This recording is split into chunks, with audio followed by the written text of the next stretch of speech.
Bom dia, boa tarde, boa noite, pessoal. Tudo tranquilo? Atendendo a um pedido do seu chefinho informal, o PT, o STF, vejam só, quer cancelar a realização da Copa América aqui no Brasil. Parece piada, né? Mas não é não. Daqui a pouco eles vão querer escolher o nome do seu papagaio ou a cor da sua cueca.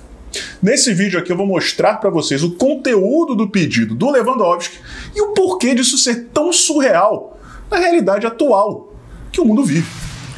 Galera, é o seguinte, eu não vou ficar aqui falando, divagando a respeito das intromissões do STF, né? Porque hoje em dia isso é a regra jurídica do Brasil. Não dá para fazer nada sem que o STF meta o seu bedelho fedorento, o que quer que você queira fazer, né?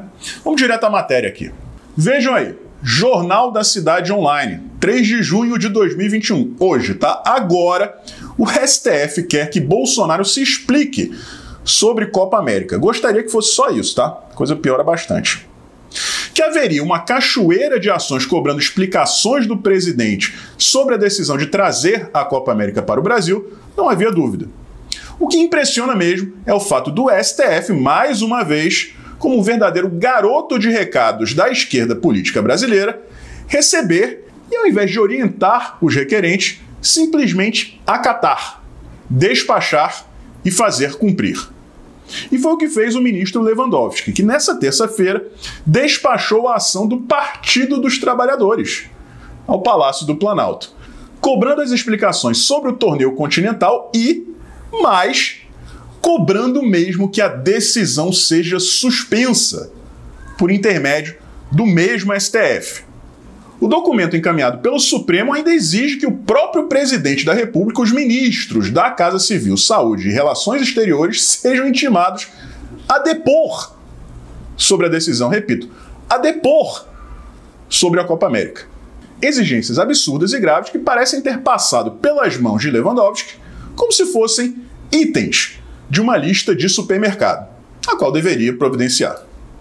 É por culpa de ações como essa do Supremo, muitas vezes monocráticas, que Bolsonaro tem sido sistematicamente impedido de presidir o país e que a tensão chegou a limites insustentáveis.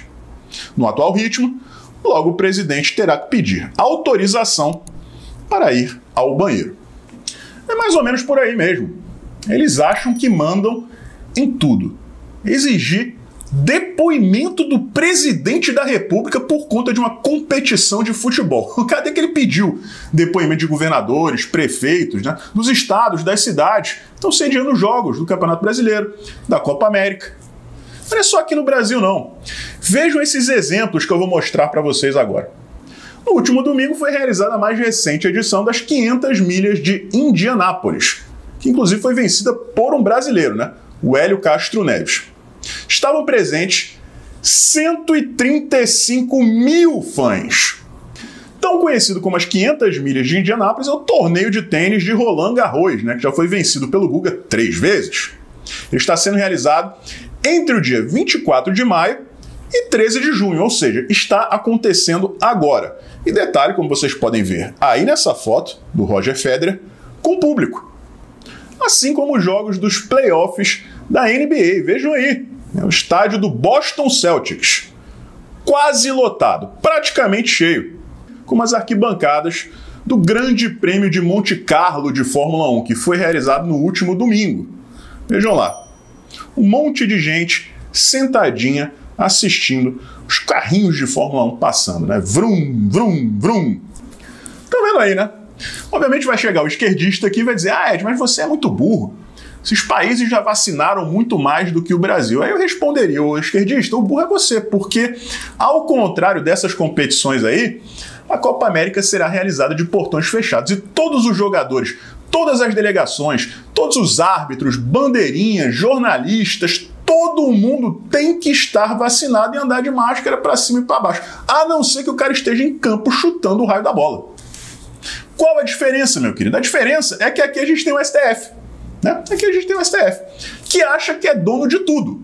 Né? Já extrapolou todos os limites possíveis e imagináveis. Já comprou um monte de corda. E parece que não vai dar sinal de que vai parar, não. Sinceramente, eu acredito que esse pedido aí vai ser ignorado. O Planalto não vai nem encostar nisso, vai fingir que não existe. Neste momento, né, é a resposta ideal. Ignorar. Lewandowski, fica na tua aí, irmão. Vai rolar a Copa América, você não tem nada a ver com isso, e eu não vou nem te responder. Em meio a todo esse espetáculo circense em que essa CPI se transformou, né, um pandemônio querendo investigar uma pandemia, alguns personagens governistas têm se destacado. Né? O Marcos Duval, o Dr. Jorginho, né, o Girão. Mas o principal de todos que vem dando um show todo dia é o Marcos Rogério. Não só pela sua educação, pelo seu conhecimento, pela sua postura, mas também pela coragem de falar o que dá na telha. E hoje ele deu essas declarações aí.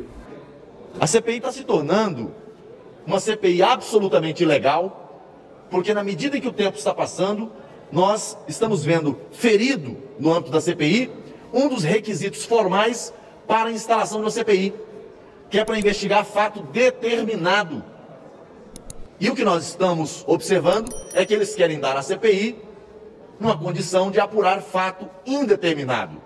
Então, com todo respeito, espero que o presidente reflita e deixe o ministro da Saúde trabalhar. Deixe o ministro da Saúde continuar fazendo exatamente o que está fazendo. Adquirindo vacinas, distribuindo vacina, garantindo mais atenção à saúde dos brasileiros.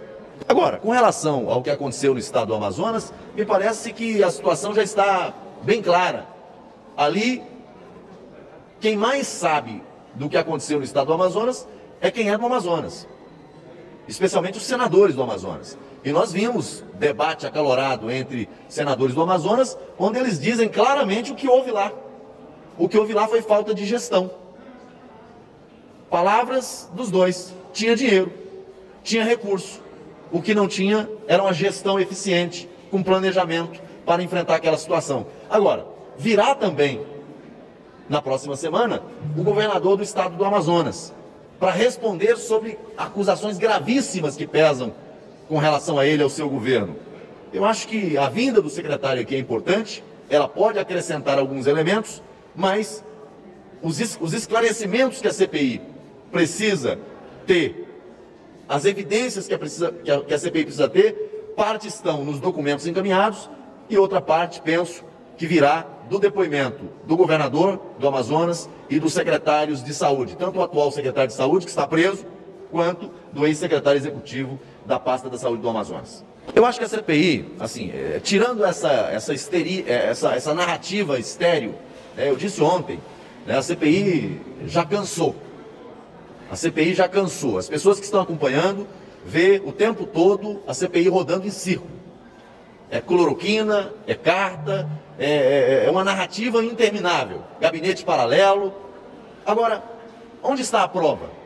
Onde está a evidência de ato administrativo que tenha importado realmente em uma situação que possa ser caracterizada como ato de improbidade ou crime de responsabilidade? Porque narrativa não alimenta relatório de CPI. Narrativa não gera ação penal. Narrativa não gera ação civil pública. O que gera ação civil pública são evidências, são provas do ato de improbidade. O que gera ação penal são provas, evidências para a instrução da acusação penal. Crime de responsabilidade do presidente tem que ter prova, tem que ter evidência.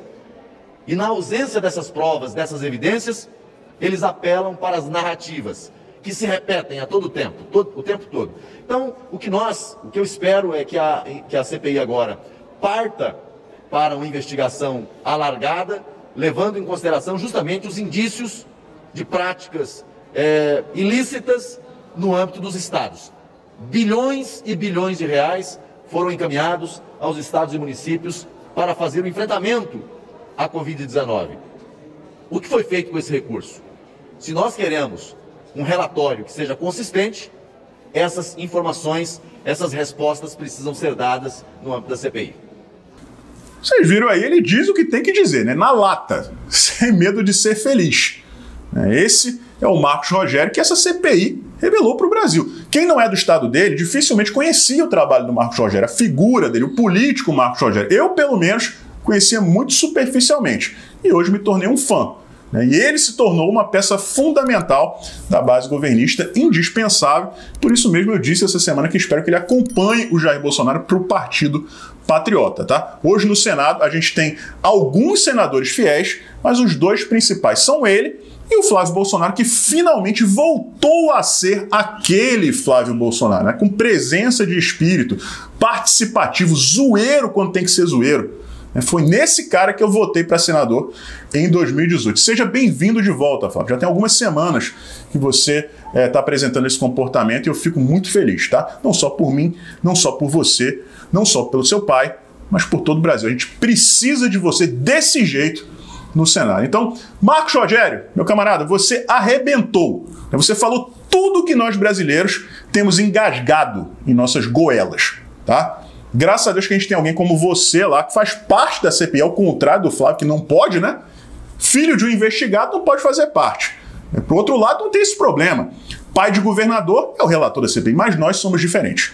Então, parabéns ao Flávio e principalmente parabéns ao Marcos Rogério, que faz parte da CPI e tá arrebentando. Então esse é o nosso vídeo de hoje, pessoal. Duas notícias aqui para me despedir, tá? A primeira delas é a seguinte: eu deletei aquele vídeo em que eu mostrava as manifestações da esquerda, né, do último sábado. Por quê? Porque a plataforma desmonetizou o vídeo e a partir deste momento você fica marcado.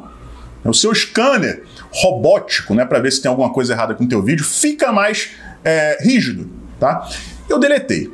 Vou fazer uma gambiarra no vídeo e vou postá-lo de novo neste domingo para ver o que acontece, tá? Quem não viu ainda vai ter a oportunidade de ver poucas mudanças, mas mudanças que talvez driblem, né, essa censura aí da plataforma. Apesar de que o vídeo não tem nada demais, absolutamente nada demais, tá? E a outra novidade é a seguinte: a partir de hoje eu vou usar uma música minha para terminar os vídeos, porque aquela que eu usei durante 2 anos, eu expliquei no vídeo da manhã, foi censurada. É isso mesmo, direitos autorais de uma música que eu uso há 2 anos e que é usada por vários outros canais sem que nenhum tenha problema. Agora deu problema justamente com o meu, vejam só que coincidência, né? Enfim, compartilhem esse vídeo, deixem seus likes, deixem seus comentários, um forte abraço e a gente se vê por aí.